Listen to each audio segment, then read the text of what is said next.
I'm sitting here doing my vlogs in the park because that's the only place I can do it.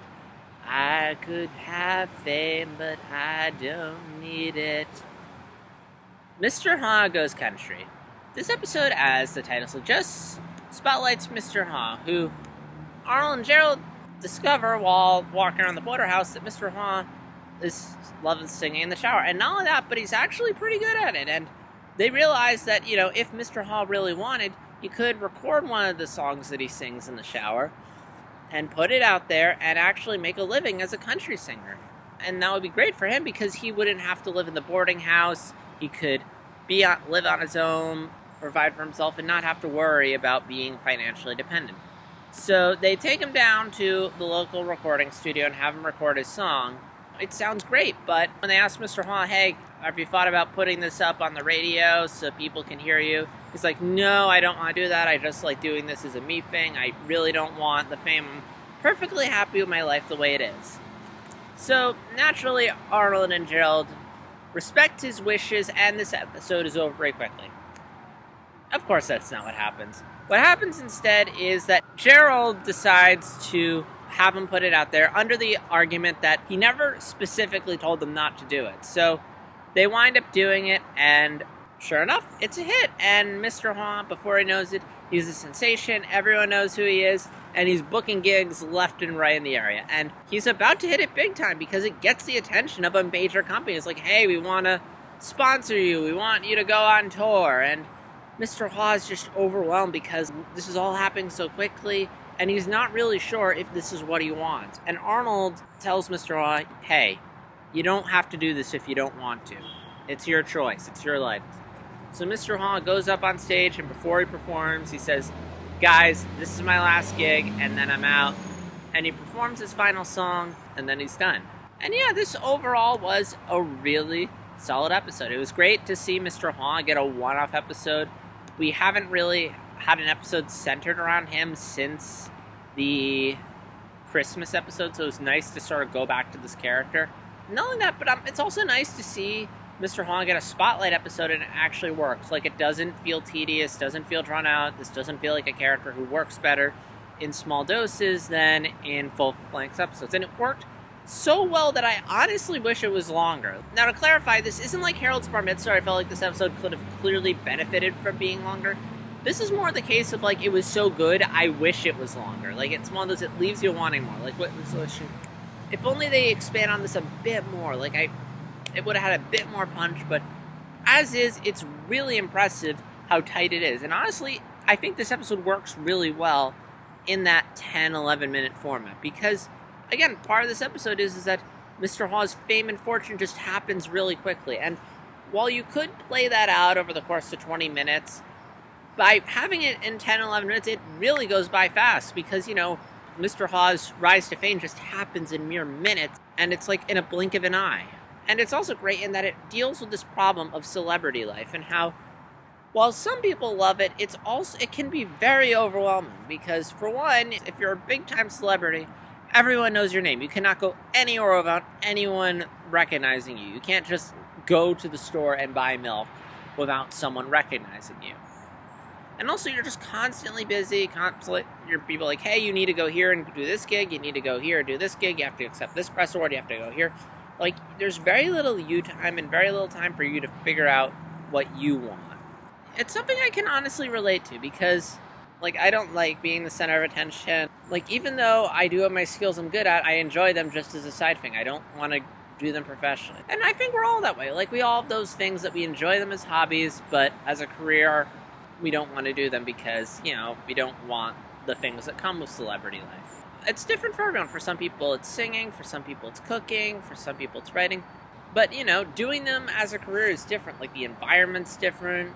And the same thing with doing YouTube videos. It's like, I like doing this as a hobby. I mean, it could be good, fun doing it for real, but there'd be a lot more pressure to meet deadlines, make the content super perfect. I like doing it now because I can go at my own pace. I have my life, but this isn't my life. Again, it's just a hobby. Like, it's very different if you're doing it full time. And it's kind of interesting because now we live in a time where we have these in-between celebrities. Like, for one, we have voice actors who, while they are big name, they aren't as big as, like, the big name actors. So people like Tara Strong, D. Bradley Baker, Billy West, like, you know, when they start out, like, what they were doing, like, was very under the radar. Like, no one really paid attention to it.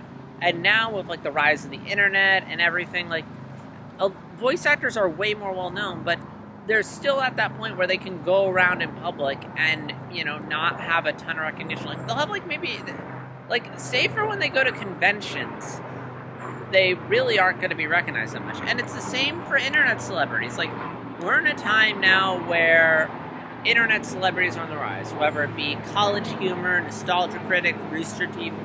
And, you know, these people are pretty big, but, you know, in the grand scheme of things, there's still a large chunk of the world that doesn't know who these YouTube celebrities are.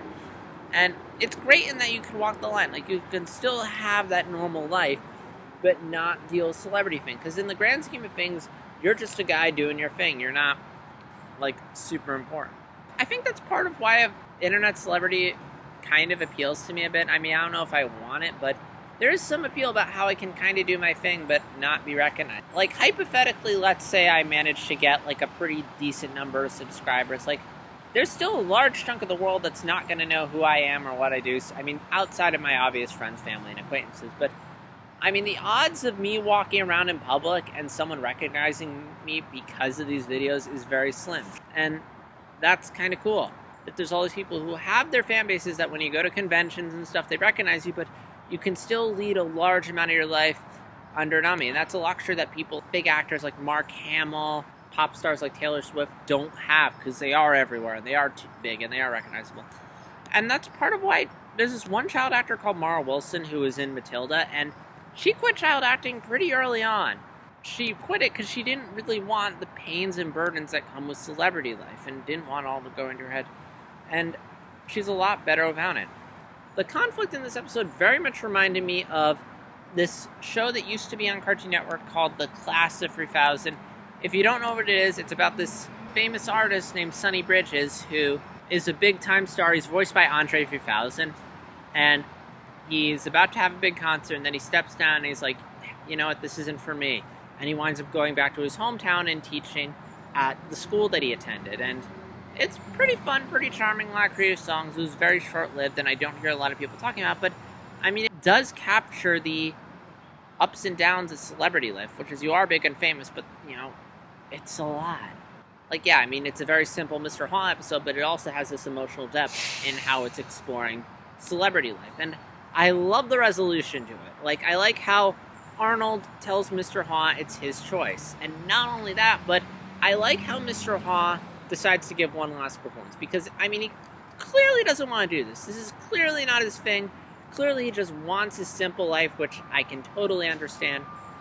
But he goes through it anyway, because all these people paid lots of money, waited in line, who knows how long to see him, and the last thing you want to do is be like, screw you, I have my own needs. I do like how the audience, despite maybe being bummed that they're not going to see him, was still really supportive and respectful of his decision. And it's kind of interesting when you just contrast that with Class of 3000, where Sonny just walks off the stage. And I'm probably reading a little too much into it, because each one was sort of done, you know, it was more about the sake of the story and dramatic purposes, but they all work.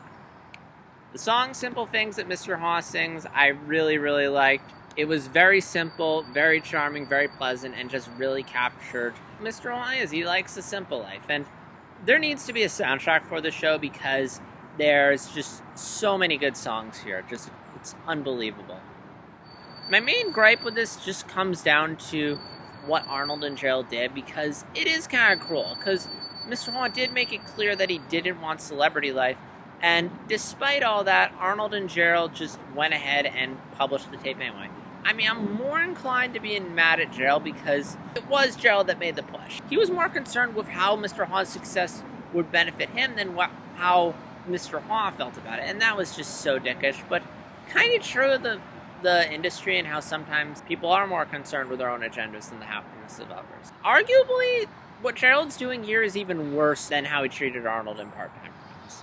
And Arnold is also somewhat blameful, because, again, he does go along with this. Arnold's like the moral center of the show, and I feel like he could have and should have put his foot down and be like, Gerald, this is wrong. We shouldn't do this. But I'm not too hard, because, again, he did realize that Mr. Hawk clearly wasn't enjoying this. Kudos to you, Arnold. You're a good person.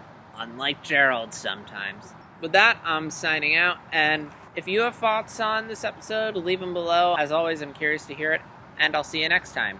Take care.